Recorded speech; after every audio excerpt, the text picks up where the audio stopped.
আসসালামু আলাইকুম দর্শক, আজ আমরা আবারও আপনাদের নতুন একজন বাচ্চার সাথে পরিচয় করিয়ে দেই।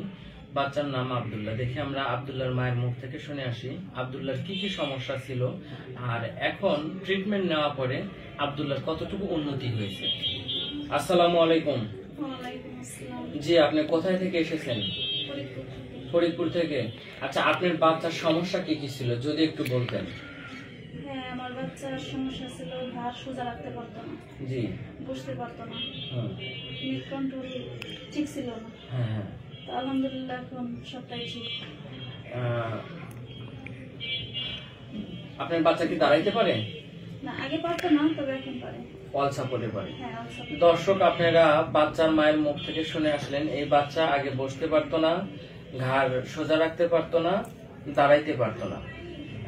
এখন আমাদের কাছে চিকিৎসা নেওয়ার পরে এখন ঘাড়টা সোজা করে ধরে রাখতে পারতেছে, ইভেন বসতে পারতেছে, অল সাপোর্টে দাঁড়াতে পারতেছে। ইনশাল্লাহ অল্প কিছুদিনের মধ্যে বাচ্চাটা হাঁটতে পারবে, এই কামনাই রইল।